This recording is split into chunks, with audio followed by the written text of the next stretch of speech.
નમસ્કાર અને સ્વાગત છે. આજે આપણે અંગ્રેજીના બે ખૂબ જ સામાન્ય પણ એટલા જ ગૂંચવણભર્યા શબ્દો નિયર અને ફાર ફ્રોમ વિશે વાત કરવાના છીએ. ક્યારેક બહુ જ સરળ લાગતી બાબતોમાં જ ભૂલો થતી હોય છે, ખરું ને? પણ ચિંતા ન કરો, આજે આપણે આ ગૂંચવણને એકદમ સરળ રીતે ઉકેલી નાખીશું. ચાલો શરૂ કરીએ. ક્યારેક મનમાં સવાલ થાય છે ને કે અહીં નિયર વાપરવું જોઈએ કે ફાર ફ્રોમ?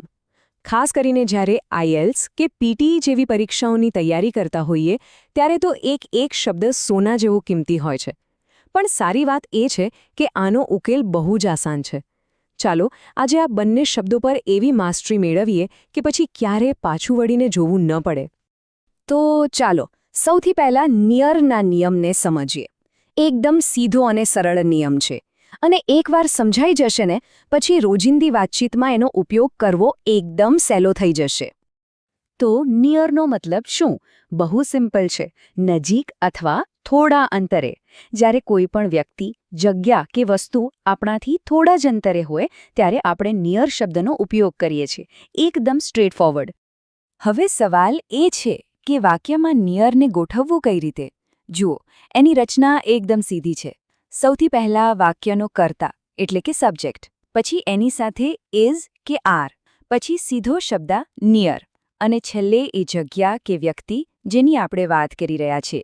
ચાલો આને કેટલાક વાસ્તવિક ઉદાહરણોથી વધુ સારી રીતે સમજીએ. ચાલો કેટલાક પ્રેક્ટિકલ ઉદાહરણો જોઈએ એટલે બધું પાણી જેવું સાફ થઈ જાય. જેમ કે my house is near the school અથવા the hospital is near my office. અહીં તમે ધ્યાન આપ્યું? નિયર પછી સીધું જ જગ્યાનું નામ આવી જાય છે. ચાલો બીજા ઉદાહરણો જોઈએ. ધારો કે કોઈ મિત્રને સલાહ આપવી છે તો કહી શકાય don't sit near the TV, it's bad for your eyes. કોઈને રસ્તો પૂછવો છે is there a pharmacy near the hotel. કોઈને ચેતવણી આપવી છે the children are playing near the road, be careful. અને છેલ્લું ઉદાહરણ બતાવે છે તેમ આ વસ્તુઓ અને વ્યક્તિઓ બંને માટે વપરાય છે. Keep your phone near you.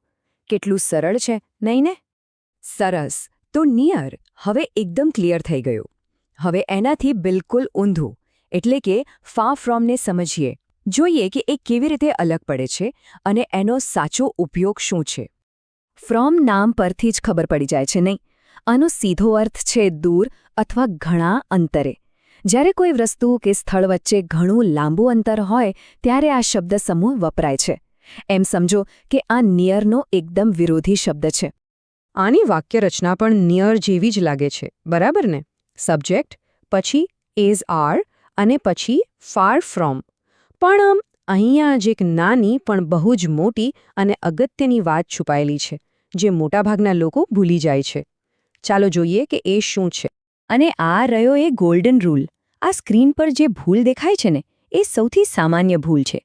હંમેશા યાદ રાખો, જ્યારે પણ ફાર પછી કોઈ જગ્યા કે વ્યક્તિનું નામ આવે ત્યારે ફ્રોમ લગાવવું ફરજિયાત છે. ફક્ત ફાર નહીં, પણ ફાર ફ્રોમ. એટલે જ my house is far from the school એ જ સાચું વાક્ય છે. ચાલો આને પાકું કરવા બીજા ઉદાહરણો જોઈએ. જેમ કે the airport is far from the city centre અથવા he lives far from his workplace. કોઈને ચેતવણી આપવી હોય તો stay far from the fire. અથવા તો કોઈનું કામ ગમ્યું ન હોય તો her performance was far from satisfactory. જુઓ, આ નાનકડી વાત તમારા સ્કોરમાં મોટો ફરક લાવી શકે છે. પણ આ બધી મહેનત શા માટે? કારણ કે આઈએલ્સ અને પીટી જેવી પરીક્ષાઓમાં ગ્રામરની આવી નાની ભૂલો પણ તમારા બેન્ડ સ્કોર પર મોટી અસર કરી શકે છે. ચાલો જોઈએ કે પરીક્ષામાં આ જ્ઞાનનો ઉપયોગ કેવી રીતે કરી શકાય. ધારો કે તમે આઈએલ્સ સ્પીકિંગ ટેસ્ટ આપી રહ્યા છો અને તમને તમારા ઘર વિશે પૂછવામાં આવ્યું. તમે કેટલા આત્મવિશ્વાસથી કહી શકો my house is near the city centre, so commuting is very convenient. આનાથી તરત જ તમારી અંગ્રેજી પરની પકડ દેખાઈ આવે છે. એ જ રીતે માની લો કે પીટીઈમાં કોઈ નકશા કે ચિત્રનું વર્ણન કરવાનું આવ્યું. ત્યાં તમે આસાનીથી કહી શકો છો in the image the school is located near the main road. આ સ્પષ્ટ અને સાચો ઉપયોગ તમારા સ્કોરને ચોક્કસપણે વધારશે. ચાલો આગળ વધીએ એ પહેલાં એક છેલ્લી પણ બહુ જ સામાન્ય ગૂંચવણને ઉકેલી લઈએ અને પછી આપણે જે પણ શીખ્યા એનું ફટાફટ રિવિઝન કરી લઈશું જેથી બધું મગજમાં બરાબર ફિટ થઈ જાય. આ પણ એક બહુ જ મહત્વનો મુદ્દો છે. નિયર અને નેક્સ્ટ ટુ સાંભળવામાં સરખા લાગે, પણ એમાં જમીન આસમાનનો ફરક છે. નિયર એટલે નજીક, પણ વચ્ચે થોડું અંતર હોઈ શકે. જેમ કે the bank is near my house.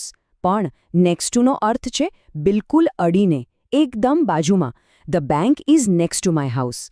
આ નાનકડો તફાવત તમારી વાતને વધુ સ્પષ્ટ અને સચોટ બનાવે છે. તો ચાલો આખી વાતનો સાર ફટાફટ જોઈ લઈએ. નિયરનો ઉપયોગ કરો નજીકની વસ્તુઓ માટે, કોઈ વધારાના શબ્દ વગર, અને ફાર ફ્રોમનો ઉપયોગ કરો દૂરની વસ્તુઓ માટે, પણ હંમેશા ફ્રોમ સાથે. એકદમ ટૂંકમાં કહીએ તો નિયર એટલે નજીક, ફાર ફ્રોમ એટલે દૂર, અને ફ્રોમ ભૂલવાનું નહીં. બસ આટલો જ યાદ રાખવાનું છે.